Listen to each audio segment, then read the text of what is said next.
नमस्कार मित्रांनो, exam cracker current affairs या यूट्यूब चॅनलवरती तुमचं स्वागत आहे. आज आपण बघणार आहोत 6 ऑक्टोबर 2025चे टॉप 10 महत्त्वाचे प्रश्न, जे सर्व प्रकारच्या स्पर्धा परीक्षांसाठी तुम्हाला उपयुक्त ठरतील. चला तर मग व्हिडिओला सुरुवात करूया. पण सगळ्यात आधी बघूया काल विचारलेला खास प्रश्न, आणि तो प्रश्न आहे हिमाचल प्रदेशातील स्नो लेपर्ड्सची लोकसंख्या 2021 ते 2025 दरम्यान किती झाली? याचं योग्य उत्तर आहे पर्याय क्रमांक बी, 51 ते 83. अलीकडील सर्वेक्षणांनी हिमाचल प्रदेशातील स्नो लेपर्ड्सच्या लोकसंख्येत उल्लेखनीय वाढ झाली असल्याचे उघड केले आहे. राज्याच्या वन्यजीव विभागाने नोंदवले की 2011 मध्ये स्नो लेपर्ड्सची संख्या 51 होती, तर 2025 मध्ये ती 83 झाली आहे.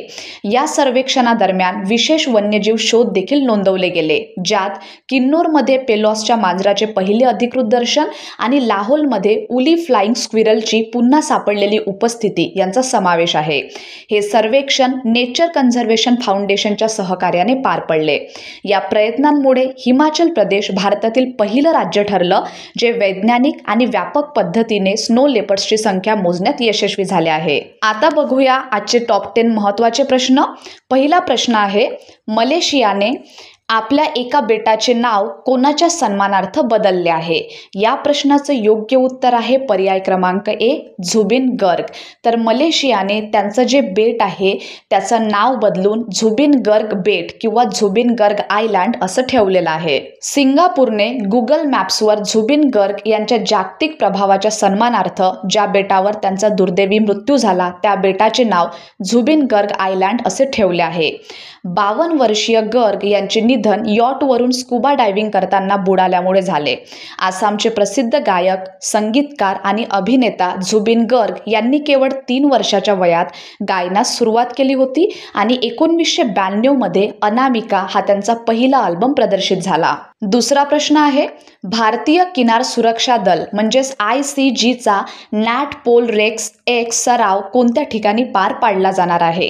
प्रश्न पुन्हा एकदा ऐका. भारतीय किनार सुरक्षा दलचा नॅट पोल रेक्स एक्स सराव कोणत्या ठिकाणी पार पाडला जाणार आहे? या प्रश्नाचं बरोबर उत्तर आहे पर्याय क्रमांक ए, चेन्नई, तमिळनाडू. भारतीय किनार सुरक्षा दलचे 10वे नॅट पोल रेक्स एक्स सराव चेन्नई, तमिळनाडूच्या किनाऱ्यावर पार पडणार आहे. हा 2 दिवसांचा द्विवार्षिक सराव भारताला समुद्री तेल ओघळ घटनांवर प्रतिसाद देण्याची तयारी तपासण्यासाठी आयोजित केला जातो आणि तो 27व्या राष्ट्रीय तेल ओघळ आपत्ती प्रतिबंध योजना बैठकीसह पार पडेल. प्रश्न तिसरा, कॉर्पोरेट सोशल रिस्पॉन्सिबिलिटी म्हणजे CSR वर दुसरे राष्ट्रीय संमेलन कोणत्या संस्थेने आयोजित केले आहे?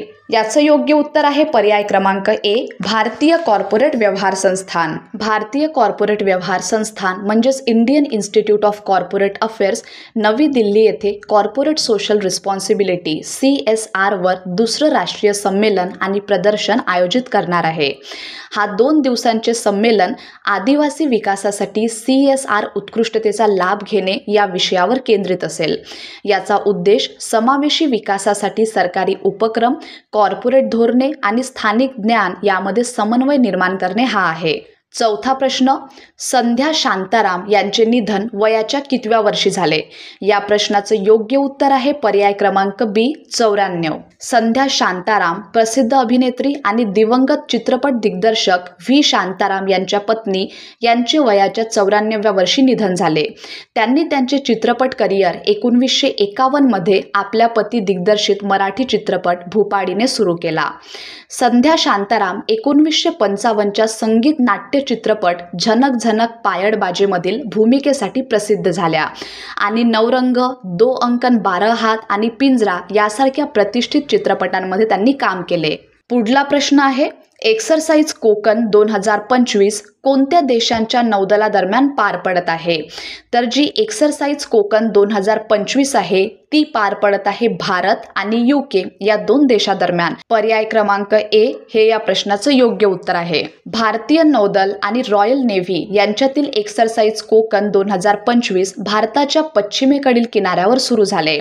हा सराव भारत आणि UK यांच्यातील संपूर्ण धोरणात्मक भागीदारी दर्शवतो, जो इंडिया UK व्हिजन 2035चा भाग म्हणून आयोजित केला जात आहे आणि हा सराव 2 टप्प्यांमध्ये पार पडणार आहे. 6वा प्रश्न आहे, प्रकल्प म्हणजेच प्रोजेक्ट हिमांकने लद्दाखमध्ये जागतिक स्तरावर सर्वोच्च वाहन चालवता येण्याजोगा रस्ता कोणत्या ठिकाणी बांधला आहे? या प्रश्नाचे योग्य उत्तर आहे पर्याय ए म्हणजे मीगला पास. सीमारेषा रस्ते संघटनाच्या प्रकल्प हिमांकने लद्दाखमधील मीगला पास येथे जागतिक स्तरावर सर्वोच्च वाहन चालवता येण्याजोगा रस्ता बांधला आहे, जो समुद्र सपाटीपासून 19,400 फूट उंचीवर स्थित आहे. हा नवीन रेकॉर्ड 2021 मध्ये उमलिंगला या आधीच्या रेकॉर्डला पार करून गेला आहे. हा रस्ता लिक्रू मिगला फुकचे मार्गाचा एक भाग असून सामरिक दृष्टीने महत्त्वाचा ठरतो. 7वा प्रश्न आहे, ए रामचंद्रन यांना समर्पित संग्रहालयाचे उद्घाटन कोण करणार आहे? तर ए रामचंद्रन यांना समर्पित संग्रहालयाचे उद्घाटन करणार आहेत केरळचे मुख्यमंत्री, म्हणजे पर्याय ए हे आपल्या प्रश्नाचं योग्य उत्तर आहे. भारताच्या अत्यंत प्रतिष्ठित आधुनिक कलाकारांपैकी एक ए रामचंद्रन यांना समर्पित संग्रहालयाचे उद्घाटन केरळचे मुख्यमंत्री पिनाराई विजयन करणार आहेत. हे संग्रहालय श्री नारायण गुरु सांस्कृतिक संकुल कोल्लम येथे स्थित असून रामचंद्रन यांच्या केरळच्या कलात्मक परंपरांशी असलेला संबंध सन्मानित करते, जरी त्यांचे कार्य मुख्यत्वे दिल्ली आणि राजस्थानमध्ये केंद्रित होते. 8वा प्रश्न आहे, शिप अक्षर कोणत्या वर्गातील जलद पेट्रोल जहाज आहे? या प्रश्नाचं योग्य उत्तर आहे पर्याय ए अडम्य क्लास. शिप अक्षर अडम्य क्लासच्या 8 जलद पेट्रोल जहाजांपैकी दुसरे करेकल पॉंडिचेरी येथे सेवा सुरू करण्यासाठी तैनात करण्यात आले आहे. हा 51 मीटर लांब FPV जहाज 60% पेक्षा अधिक स्थानिक घटकांनी बनलेला आहे. शिप अक्षर करेकलमध्ये तैनात राहील आणि समुद्री क्षेत्रातील देखरेख तसेच इतर ऑपरेशनल कार्यासाठी कमांडर कोस्ट गार्ड रिजन यांच्या नियंत्रणाखाली वापरण्यात येईल. 9वा प्रश्न आहे, माझे घर योजना गोव्यात कुठे लॉन्च करण्यात आली? याचं योग्य उत्तर आहे पर्याय A doctor Shyamaprasad Mukherjee indoor stadium Taleigao येथे. तर जी माझे घर योजना आहे ही गोव्यामध्ये doctor Shyamaprasad Mukherjee indoor stadium Taleigao येथे लॉन्च करण्यात आली. केंद्रीय गृहमंत्री अमित शाह यांनी गोव्यातील माझे घर योजनेचे उद्घाटन doctor Shyamaprasad Mukherjee indoor stadium Taleigao येथे केले. ही योजना सरकारी आणि सामुदायिक जमिनीत उभारलेल्या घरांना नियमबद्ध करण्यावर भर देते, ज्यामुळे तिथे अनेक वर्षे राहणाऱ्या रहिवाशांना मालकी हक्क मिळतात आणि सुमारे 11 लाख लोक याचा लाभ घेऊ शकतात. शाह यांनी 2,452 कोटींपेक्षा जास्त किमतीच्या प्रकल्पांचे उद्घाटनही या ठिकाणी केले आहे. 10वा प्रश्न, मखाना महोत्सव कुठे आयोजित करण्यात आला? तर या प्रश्नाचं योग्य उत्तर आहे पर्याय ए पटना येथे. केंद्रीय कृषी मंत्री शिवराज सिंग चौहान यांनी पटना येथे आयोजित मखाना महोत्सवमध्ये उपस्थित राहून भाषण दिले. बिहारमध्ये मखाना उत्पादनासाठी गुणवत्ता नियंत्रण आणि मूल्यवर्धन यावर लक्ष केंद्रित करणारे सेंटर फॉर एक्सलन्स सुरू करण्यात आले. मंत्री यांनी कार्यक्रमादरम्यान makhana to the world from culture to prosperity अहवालाचेही प्रकाशन केले. तर मित्रांनो, हे होते आपले आजचे टॉप 10 महत्त्वाचे प्रश्न. आणि आता बघूया तुमच्यासाठीचा खास प्रश्न.